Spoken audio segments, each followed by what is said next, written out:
on the World Class Fightcast with TV icon and my college crush, Miss Raye Hollitt, also known as ZAP from American Gladiators. How are you doing today, Ray? That's about time you had on me on. That's all I'm saying. What took so long? Oh, I don't know. I've just been trying to get through it. I've done this is like our 16th podcast. This is our first live video podcast, and I know between me and Radar Theory, I wanted to get it right before we messaged you because it was very important to make sure that everything was perfect for the queen. So, I'm called the mama bear, honey.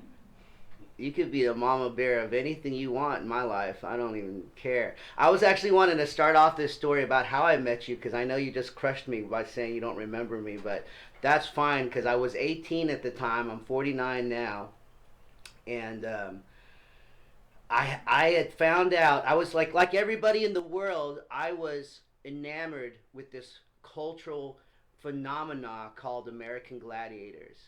Before American Gladiators came on television, there was nothing like it ever. I spent the last 20 years fighting professionally in MMA. I fought for a world title in 97. But before MMA became such a big thing, and I want to hear your thoughts on that too, there was a show called American Gladiators where I think the first real fighters had that same energy. And there was this goddess on this show, which I only knew you by Zap at that time. But when I found out there was going to be a 90 city world tour and that you were coming to where I went to college at Oklahoma University, I entered this show just so I could meet you. And I ended up beating out over 1,000 contestants to win this show in a finale. Bullshit. This is all Bullshit. true. I have pictures. I have pictures, and I beat out Really? all these people, and I beat out this track star from OU that got a 10-second head start. I'll talk about the show a little bit, but and then you came up to me because they kept us separate, as you know, they kept us separate during the filming and all that. And you came up to me and congratulated to me, and I gave you the old Yosemite Sam, and I couldn't believe it. But I was still one of the highlights of my life was meeting you and winning that show in Oklahoma City. And right now, I'm getting to talk to you 30 years later on my podcast, and what an honor it is for me to get to have this experience. I was nervous I wasn't going to be able to talk to you today. And why is that? You just embodied everything that was perfect to me in the world in that time. I was enamored with beautiful, muscular. I was in the bodybuilding world for a little bit Uh, myself. I won the teen and men's Oklahoma bantamweight. I was a men's Southern States fitness champ before I got into fighting. And you were just this epitome of all that. You were on covers of Muscle and Fitness and Physique. You were from that whole Venice scene. I want you to get into that too because I don't know how many people know about your bodybuilding background and your love for it and how I mean I heard the story already how you had the not body the bouncer boyfriend who got into the show and you went into Mr. Universe and he ended up bailing, but you ended up pushing through and doing it, and this was kind of like your introduction into the physique world. Tell us a little bit about how that all happened. well, I'm originally from a small town in Pennsylvania. It's called Wilkes-Barre. Um, I wouldn't say Scranton, Pennsylvania. And I was just an athlete in the beginning since I was in elementary school. Um, and being in Pennsylvania, and I don't want to put it down, but um, I just needed to get out of there. I hate to say that, but there was nothing there for me. And when I started lifting weights, because I was so skinny, honestly, so skinny. And then I met this person, I was like 107 pounds, and I was into volleyball, softball, uh, track and field, you name it. I did double sports. I just didn't want to be in the house. And I met this person who pretty much got me into bodybuilding. And I was literally a stick. I was 117 pounds. And he hurt his back, and I kept going forward. I think that was my destiny. to Right. get me out of that town. Right. And that's when I headed to Los Angeles. You know, Abilene kind of gave me the same thing when I graduated from here. I kind of felt that feeling like, what am I going to do here? Like, I have these great dreams. I really want to be, you know, at that time, I wanted to be this rich, famous person like people we'd see on TV and movies. And I just thought, I have to get out of here. And I ended up going, and I lived in New York for a while, and LA for a short time, and Miami, and I got signed in Miami by Epic Records, President Ronald Luxembourg, who signed Michael Jackson and Meatloaf in Kansas. But I felt this feeling that when I heard your story, it reminded me a lot of mine as well. I was an exceptional athlete, and part of my thing too was I wanted to stay out of the house. I would literally be gone at school all day. I would train in the afternoon after we got out of school. Then I would go to another gym and lift weights with Ken Lane. I got to give a shout out to Ken Lane. He was three-time world bench press champion at the time, and I just knew to become whatever it was I was meant to become, I needed to go to this big market. How did that big market experience receive you when you first got? Because I've been to LA. It's a crazy place. It is like the mecca of people trying to become somebody, and you're there in a time of people like Arnold. Arnold was blowing up at this time. Bodybuilding was blowing, and you were in the mix. How did you go from this Pennsylvania girl to what we know, what we came to know as ZAP? I'm not going to say I got lucky because it was choice. Mm, I didn't want to be in that town anymore. I was doing double sports to get out of my dysfunctional family of musicians, mm, and they were fine. They're brilliant. They're no longer with us, but I knew I needed to get the heck out. I don't know why, but I think I was focused on the bodybuilding thing with Rachel McLeish and mm. Arnold, and I just got sucked in. And I told my mom I got a one-way ticket to LA, and she's like, "Go for it." And that was the start of everything. And I'm telling you right now, there was a lot of luck involved, but there's a lot of choices that I had to make. And Right. I mean, at 20 years old, who knew? I didn't want to be an actress. I didn't want to be a gladiator. I worked in a law firm. I could care less. I was a bodybuilder. It empowers you. It gives you strength, especially if you went through, like me, I came from a lot of violent trauma growing up, getting bullied a lot, and I needed something. And I also kind of had this weird fascination with those muscular icons, you know, Arnold, anything superhero. I just seemed like in class, I got through school by doodling superheroes all the time. And so by the time I got into college and I got out of gymnastics, and I didn't know what I wanted to do, but I was into lifting. It was like a big deal for me because not only was it a place to like release a lot of anxiety and stress, but I loved the accolades I got from normal people about how I looked. Because people would just always, you'd walk in a room and people just fawn over you like, oh my god, oh my god. And I'd felt that feeling ever since I was probably 12. I'd had this exceptional physique and people fawning, and being an Asian American in West Texas in the late 70s, I didn't have the great self-esteem. Everybody thought I did, but I really didn't. So I depended on that fawning and people going on. So my body in that place was one of the first places I felt this sense of self-worth. And I know a lot of people who get into the physique world, there's a similar feeling. It kind of like it replaces this self-esteem that's lacking because externally we're just constantly getting comments, and sometimes it's not comfortable, but sometimes it's everything. Do you understand? Do you understand what I'm saying on that one? Yeah, but that's life. It's going to happen in every sport. It happens in bodybuilding and weightlifting and powerlifting and gymnastics. It's when you're trying to achieve something and be better at something, it takes a lot of sacrifice, and people who aren't in that mind frame don't understand it because they don't go to the gym at 5 o'clock in the morning, or they're not on a ski run at the first powder they get. So it's a different mentality. So the people in the fitness industry, although I believe it's taken uh, to an extreme, I don't know how to explain that. No, I Just get it. There's different. We're just different animals. The experience you have growing up puts you in this different place where being in the gym 8 hours a day makes sense to you. To where someone else, it's like, yeah, I can't do that. I can't do that for 30 minutes or an hour. But we're all, one of the things I've changed so much in that time from those early years till now, like I'm sure you have, because there's a lot of spiritual growth that happens through a life that is filled with competition and challenges.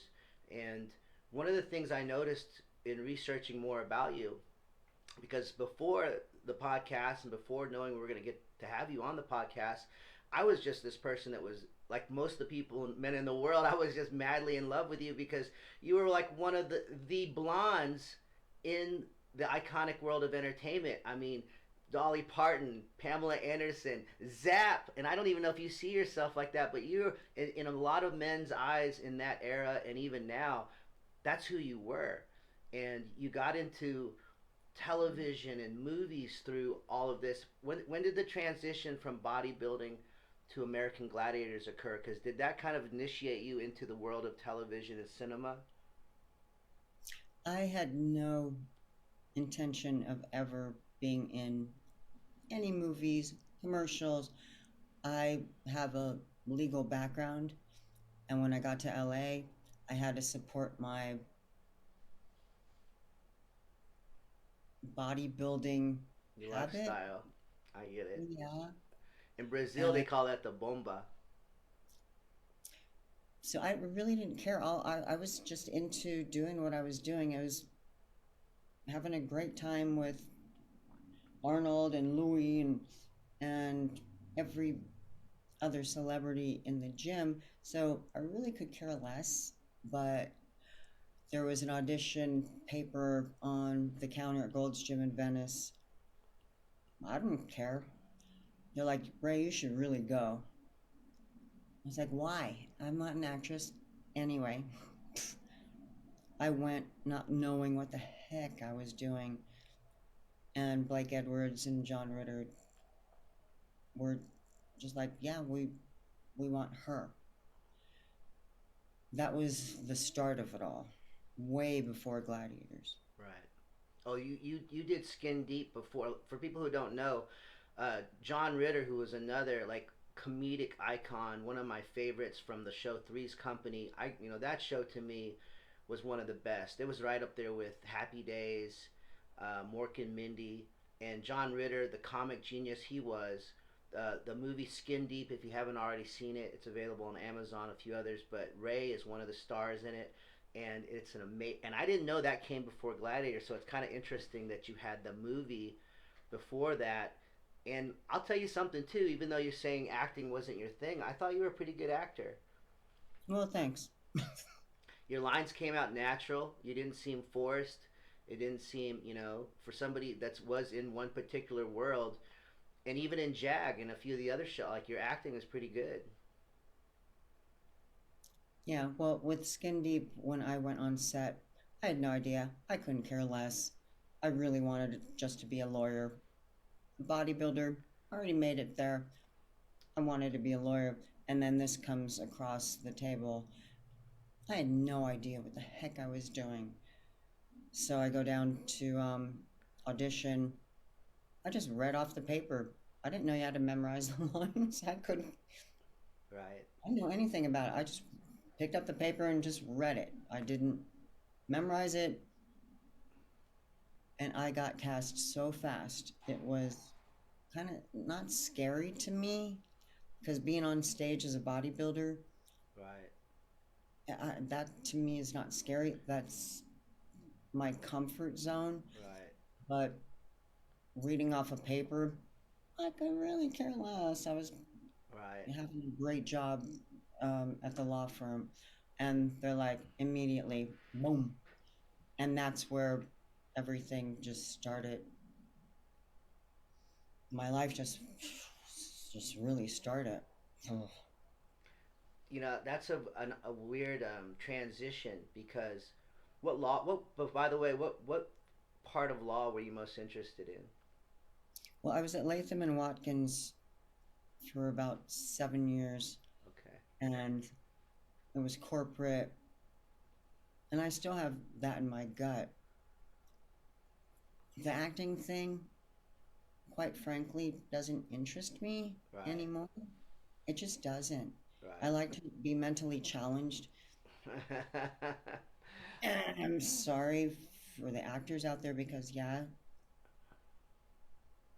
I guess it is mentally challenging, but that wasn't my forte. I was already on stage being a Right. bodybuilder, making a name for myself, being with the elite, with Arnold and Louis. So I wasn't even thinking about movies Right. or television. Right. I could care less. And It it's kind of crazy that it just fell in my lap. it is. I mean, you know, it's interesting too. Sometimes how the things you don't chase Hmm, tend to chase you, and but you were such a natural because not that's only, interesting. yeah, you know, a lot of times the things you don't, it's a lot of times the things you are chasing run from you in an odd way, and a lot of times the things you're not chasing find you. And but there must have been something because you took off after that and you didn't go back to law. So what was the enticement? Because I kind of get what you were saying about TV and movie. I've been on a couple television shows. I did a movie Rock of Ages. I did a commercial, and I didn't like it. It wasn't like music. It wasn't the live energy of what I'm used to doing. It wasn't fighting where it was like challenging and competition. It was very kind of like sit in this trailer all day. Now come out here and do these lines and very robotic. The hierarchy on set. I didn't like how they tried to make you like lower than these other actors because they had seniority. I'm like, I'll whoop all these other actors' ass. I don't. They better treat me with respect. But I get that part. But for some reason, regardless, you went in that direction and you went in that direction like a fireball. What was it that pushed you toward that and into the show? And you got to share a story about Louis and Arnold too, because I'm such a fan of them and the movie Pumping Iron. We've got to hear some of Ray's perspective on that whole world. The whole, I had no idea when I did Skin Deep. Didn't care, quite frankly. I was making a lot of money working in a law firm. That's what I wanted to do. But when I went in and auditioned with John Ritter, um, I wasn't an actor. And Blake Edwards, he was like a dad.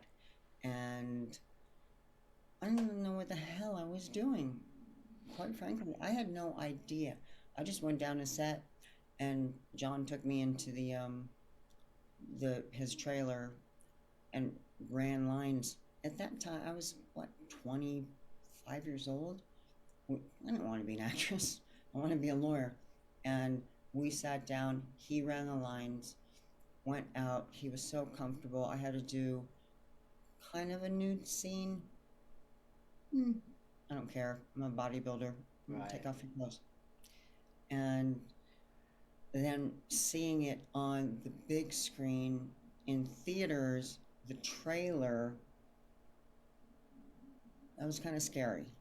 Right. Um, and then we can get to the segue of how Gladiators happened. Because it all changed my life. I was an awesome bodybuilder, meeting all these people, doing all these all over the world contests, and then all of a sudden I end up, I didn't know who Blake Edwards was, or I didn't really even know who John Ritter was. I was still very young, guys. Don't forget. That was a long time ago. Right. So how did that get into Gladiators, and what was that like? Because you were there from the beginning to the finale, and that must have been a such an interesting experience. Unlike most people can't talk about it because it literally was a part of the culture. It was a worldwide phenomenon. People still talk about it, and it's been over for a long time. Why is it still so prevalent in our society? You know, and you were like its queen, And if I would say maybe Nitro or Gemini, it's king. You know. Um, I had no intention of being in that industry.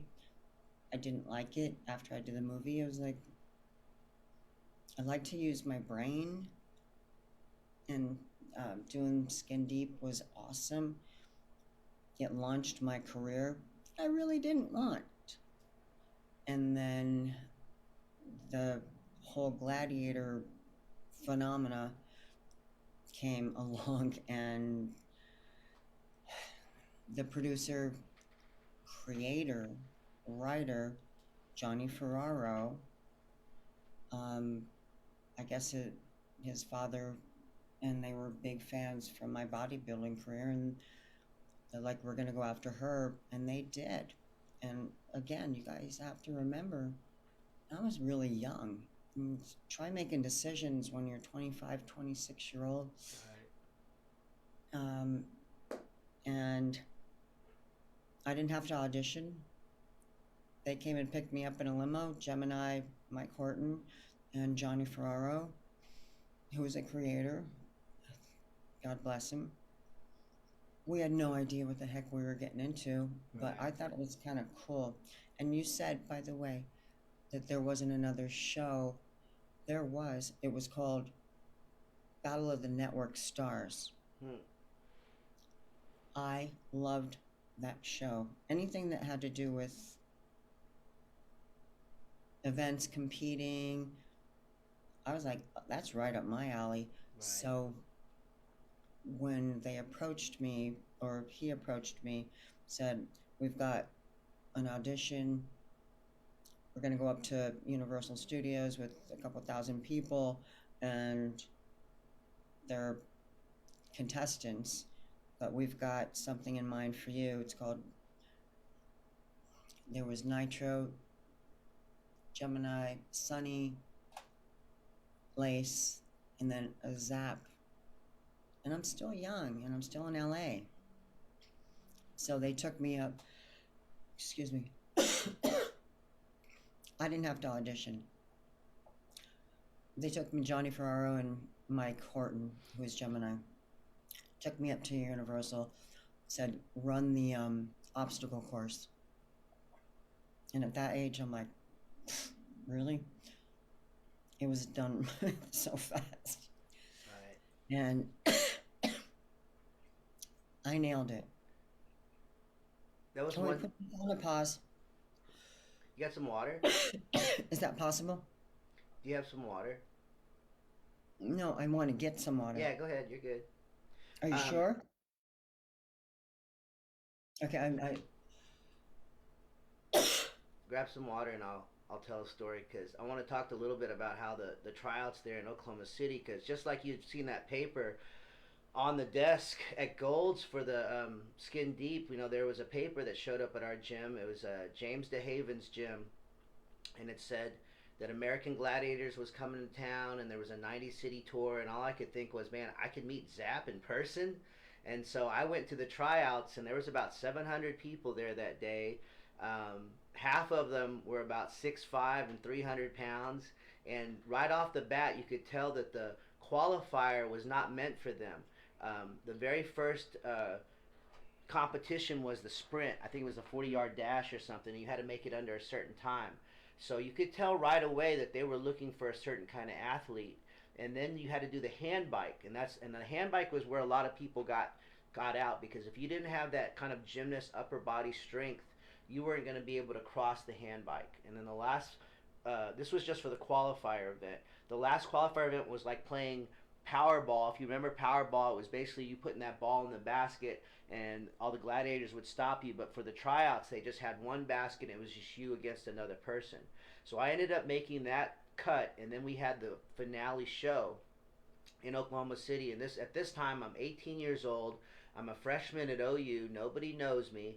I'm going there just to meet ZAP. I don't even care about the competition or whether I'm going to win it or not. I just wanted to say hello, and I'm 18 years old, and I end up doing the wall for the first event, and they have Gemini supposed to chase me up. And I think Mike Adamley, or one of the guys on staff, said, "Hey, don't worry, he's never made it up the wall." And I'm thinking, okay, that makes me feel better. And the timer goes, I start running up the wall, and I don't care if he's never made it up the wall before or not. A 260-pound man chasing you up a wall is frightening, and it was frightening for me. No, it's not. It was frightening for me. And I hit that timer with 1 second left on the bell, and this stadium full of people in Oklahoma City went nuts. I went on to get ahead in the next three events, and the Gladiators started keying on me and letting the other guys catch up because I had gotten 30 points ahead of everybody after three events.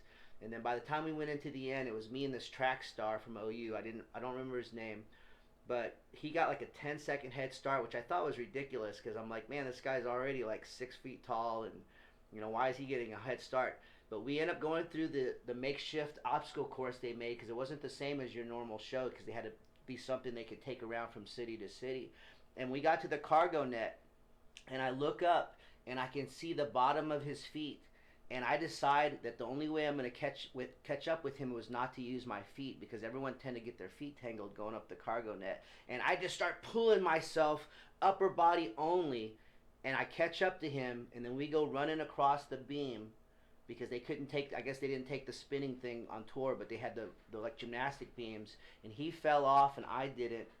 I go running across the last kind of jump over thing, and I win. I'm so exhausted, which is so funny when you watch the show because they always try to interview everybody right after they run the course, and everyone's completely exhausted, can barely talk, and you come up and congratulate me, and I literally, like an idiot, can't say a word. But again, one of the greatest moments of my life because I got to meet you, and I know this show for you probably was a big pain in your ass a lot of times, but again, for a lot of normal people and someone like me, it was a highlight of their life, and it was a highlight on television. To me, it was something that came a lot like before MMA because in a lot of ways, I think if MMA had hit, you probably would have been somebody that was involved in MMA. Do you think you would have fought in MMA if it had been around before that point?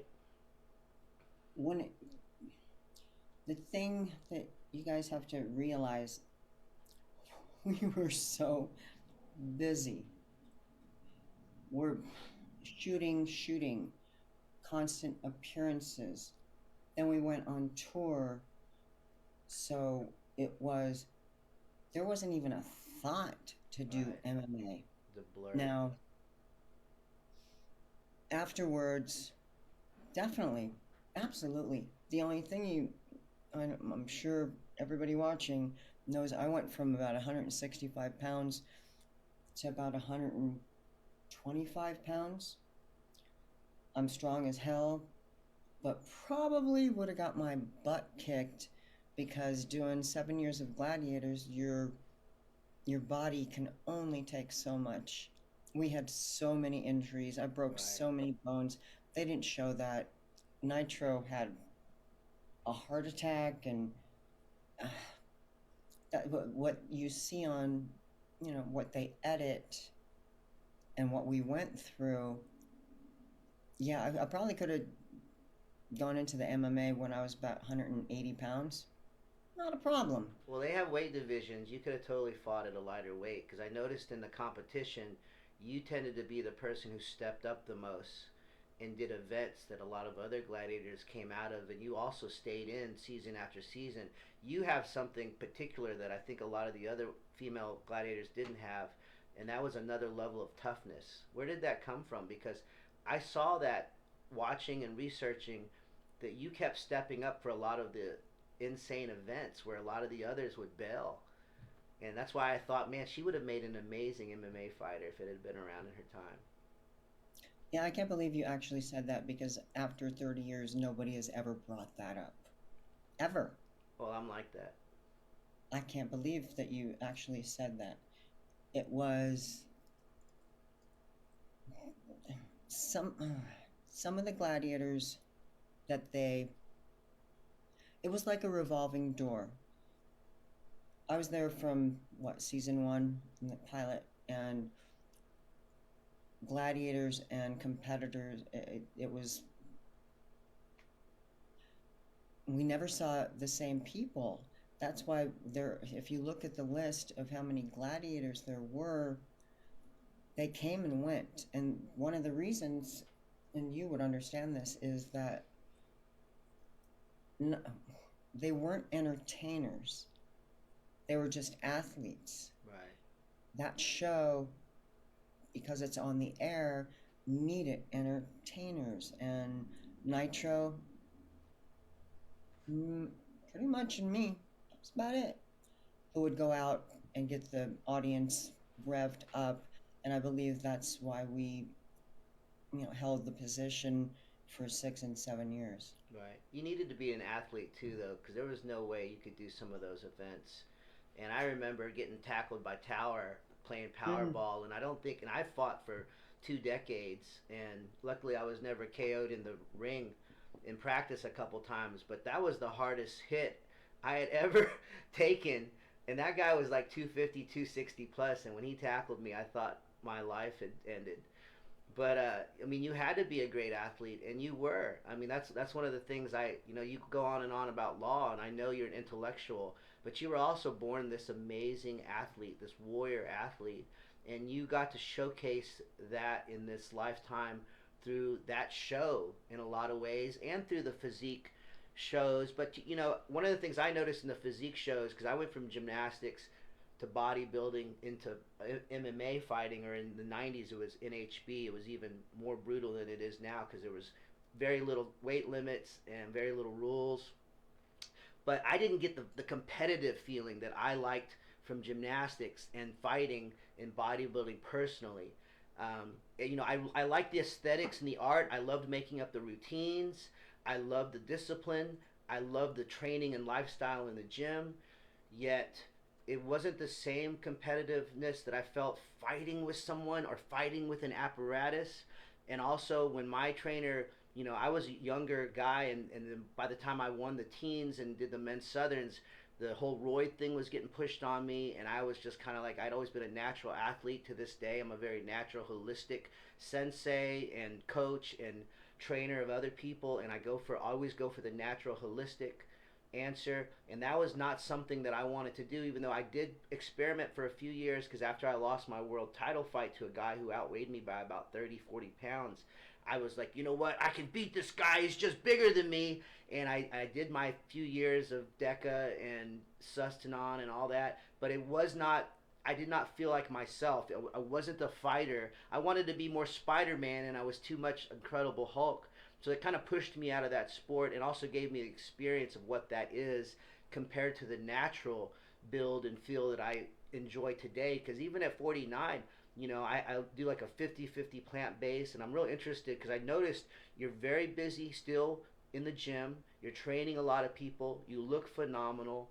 What's your routine? What are you doing? I'm sorry I'm saying so much, but I just try to get it out because I just don't. I want to take this opportunity to be able to share with you and hear your thoughts.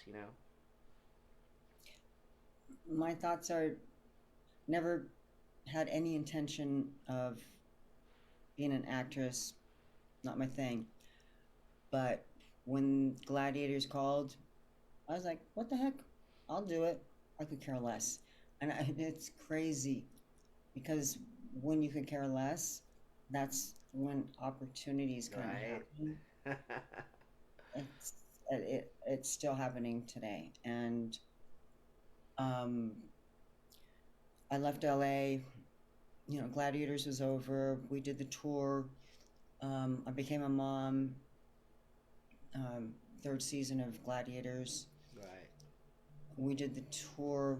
The other Gladiators went down into Orlando, Florida, to do the live kind of dinner show. I wasn't interested. Right. I and a lot of them, I think, for 3 years they were down there, and good for them. It just, I needed to move on, and my body, quite frankly, I got beat up Yeah. a lot. I Yeah. mean, we all did. Right. Um, That's one thing people don't see, the brutality of whether it's fighting or doing a show like American Gladiators, because one it's like you said, it's edited out, and it's not focused and showcased on. But I get it because as a gymnast, as a fighter, it's not the part that we showcase to the public because it's not romantic. Everyone wants to see the hero on the mound with the trophy in the air. They don't want to see me in the back with my arm in a sling because my arm just got broken in front of 3,000 people. They Yeah. don't want to see that part because it's not part of the heroic story. And then you go on and people they disrespect your experience or what you've been through by making light of it or just thinking that you didn't really, you weren't a real athlete or saying comments like that. And you're just like, man, I was out there with world class athletes. And you guys, that's another thing, you guys were, when y'all did the 90 city tour and just the show in general, y'all were calling in a lot of world class athletes because people wanted to be on that show. And there were Sure. guys that were world class track stars and gymnasts and wrestlers, and so y'all weren't just competing against normal people, even though a lot of times they weren't as big as y'all, but a lot of times they were highly skilled. And that must have been so tough because, like you said, I didn't even realize because when I did my show, I just thought about my own show. But then you were in one of your interviews. You're like, we were doing this show night after night, and I was just like, oh my god, how did they do that? Because that's like having to fight week after week, where normally we would fight No, 3 or 4 months in day between. after day, That's crazy.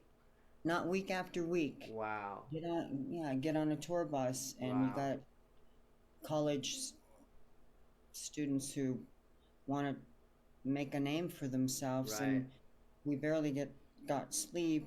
We started up in Vermont or Maine, and then the tour bus went down. The thing I will tell you, we're still in our 20s and early 30s, so you got the wherewithal. But we got to Madison Square Garden, we Wow. filled it. Wow. Filled it. That was the epitome of that tour. It Right. was just through the roof. After that, think about it. The ebb and flow went, here's Madison Square Garden, and then we all started getting tired, Right. Well, you can't keep up. getting beat up Right. day after day. Yeah, I mean, we were like rock stars, but on a tour bus, it was awesome. But you're talking about a lot of people having injuries. I left after, I think, 75 cities. I was like, I'm done. I think I left in Texas. I'm like, my body, I can't take this anymore. I can entertain, I can Right. be cute, I can go out and get the audience going, but somebody's gonna tackle me. Oh Right. my gosh, I'm dead. Oh, I get And it. I get it because I'm retiring from teaching MMA this year, and I'm so happy. Like people don't even realize how stoked I am that I don't have to wrestle around with dudes twice my size and half my age anymore. Like it's just unreal, the joy. But you kept up the fitness. I follow you on Instagram, and you're training a lot of people. You still have a great physique. You do a lot of instructional. What is working out like for you today? What is your nutrition like today? Because you've maintained. That's one thing a lot of people aren't able to do. Great athlete or not, a lot of great athletes, you'll see them lose their shape as they get older. Where you look phenomenal, I look phenomenal. I want to know what your routine is and how you're maintaining that level of health. move up to South Lake Tahoe at 10,000 feet, train people. Uh, you're gonna have a hell of a time keeping weight on. I when we got up here about 5 years ago, I was about 155. I've been about 120. It's, I believe, because of the activity. There's so much activity, always skiing, snowboarding, um, still in the gym, not so much nutrition. I can't even eat enough. But I'm not saying that for anybody else unless you're at a mountain. Right. We burn a lot of calories just Right. by breathing. Right. I The went oxygen level. Okay. I went snowboarding last 2 weeks ago in Cloudcroft, New Mexico, for the very first time in my life, and the cardio in the air was insane because I would take the lift up, and then we had to walk a little further. And first I was dragging it because the guy was trying to teach me, and I'm completely newbie at it. So I realized it better if I walked the board up to where I was going to take off from, and he's telling me, "All right, are you ready to go? This is how you do this." And I'm like, "No, I need 10 minutes to to get ready because I'm dying right now." And I know this is a huge part of your life. How did you get into snowboard instructing? Because you like do it all. Like how? Because that it's hard. It's so hard, and it looks slow on YouTube. It's not slow. It's so fast. I was freaking out. I was so scared, but I didn't kill myself. So thank you, Lord. I appreciate that. Yeah. Who the heck was your instructor? It That's was what I some want young to guy know. there, but he was so patient with me. I was so happy. I was because he was like, I was like, can you give me some tutoring before I go? And he was real kind, and he looked me up on YouTube. He's like, hey, you're a slut. I'm like, no, I'm nobody, Yeah, but yeah. you hear that a lot, Uh, oh yeah, right? oh yeah. But But it's anyway, so frightening. How did you get into snowboarding, and how did you become an instructor? honey, I'm from Pennsylvania. Okay, okay. I was through there a couple times when I lived in New York, so I get it. Everybody who's from the East Coast knows skiing Okay, on ice, not snowboarding, skiing right. on ice. You get really good because you're skiing on ice. When I moved to LA, um, I'll backtrack a second. So when I was living in LA, I used to go to Big Bear all the time, all the time.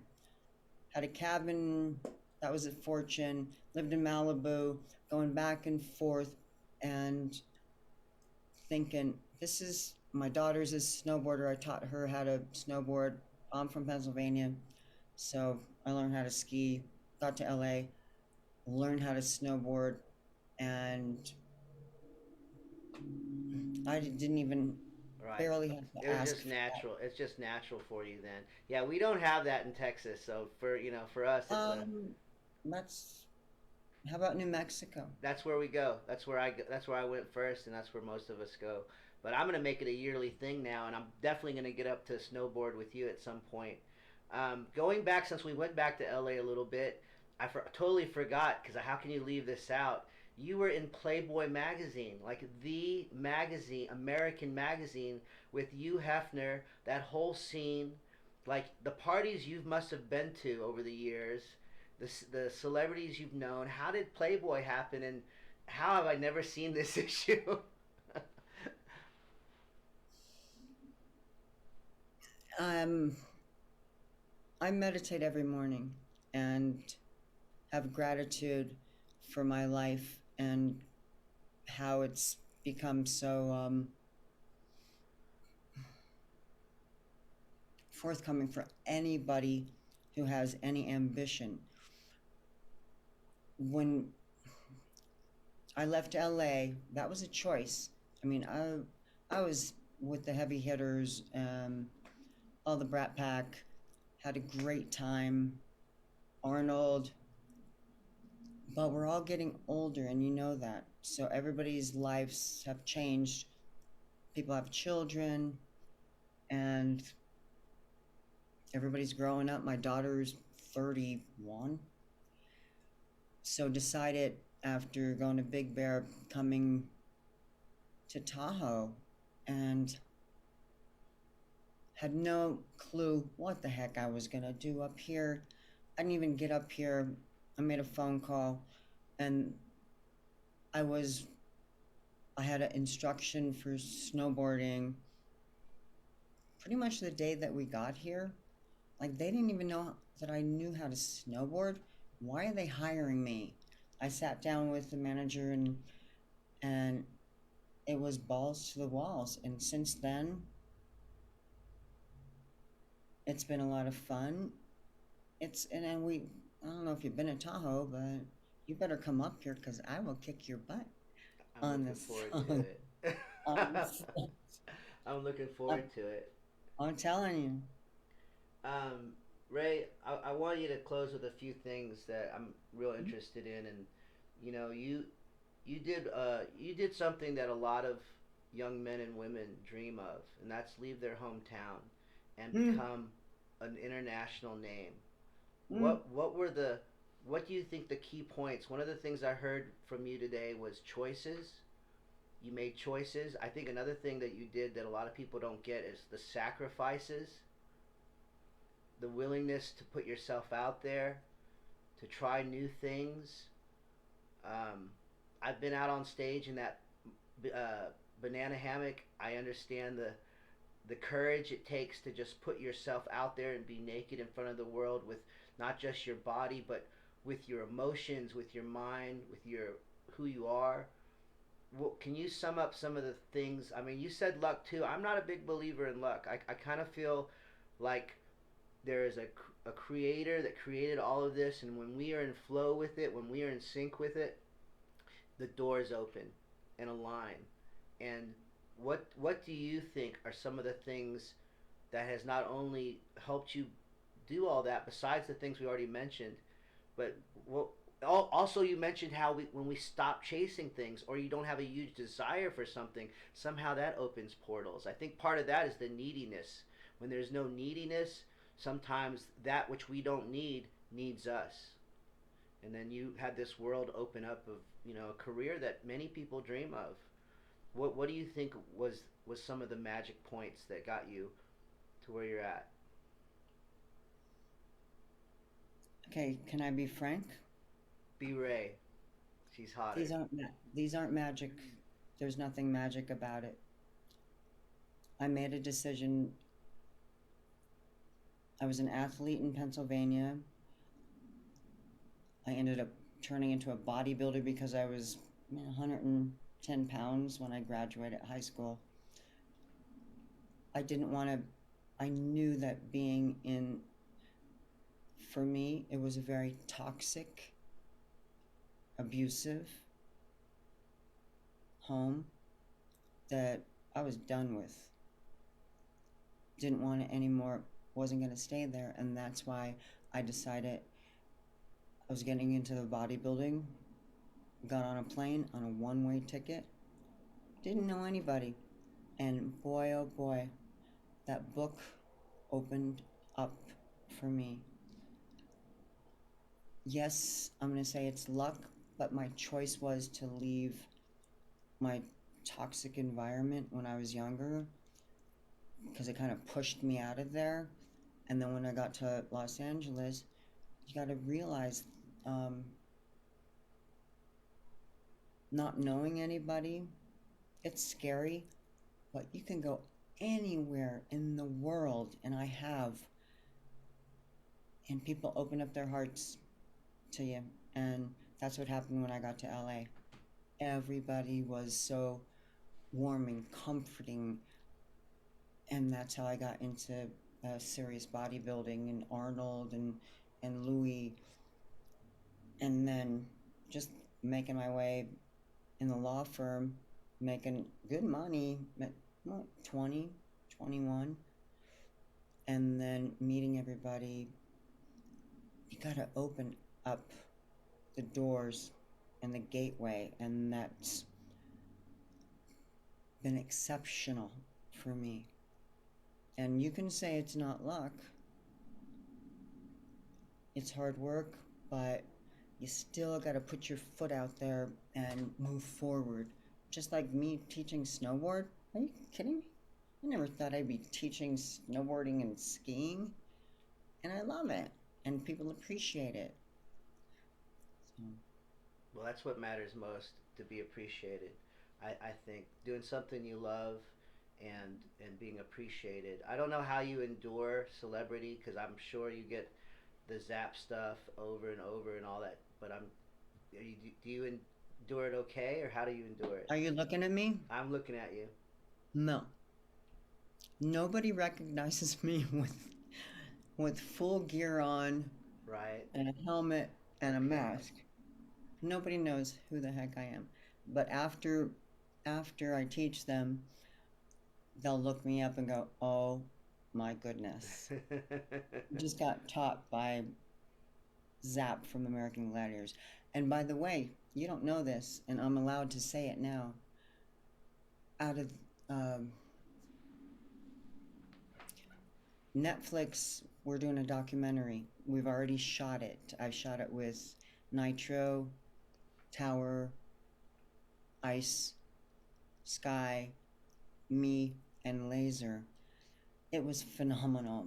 Wow. After 33 decades, we got together and Netflix decided to do a documentary, which is outstanding. How So exciting. we all got to tell our stories and the ins and outs, and for everybody's When is that set to air? no clue. Well, you heard it here first, I think, on the World Class Fightcast. Ray, if people want to get a hold of you for professional engagements, you have an email or website you want to drop? It's just my name, RayeHollitt.com. It's RayeHollitt.com. And yeah, it's going to be interesting when this Netflix documentary airs. It's going to be interesting. It will be. It might have a blow up like Tiger King, and you'll have a resurgence. Are you ready for that? Bring it. Right? We all are. The Warrior Raye Hollitt, aka Zap, it's such an honor for me to host you today with Radar Theory and Jimmy Ninja on the World Class Fightcast. I hope to meet you soon in person again, and hopefully you'll remember this time. And just many blessings to you, and what a great honor it's been today. Thank you. Everybody, God bless, man. Stay safe, and let's stay healthy, okay? Boom. I got goals in different area codes. I got white powder dripping off my nose. I've been rode hard, put up with, and I got more time. If you wanna bet on the things that change, never stay the same. And if you be a soldier in this game, you gotta swing the bat, swing the bat. You gotta swing the bat, swing the bat. Cause few strikes out the most has the most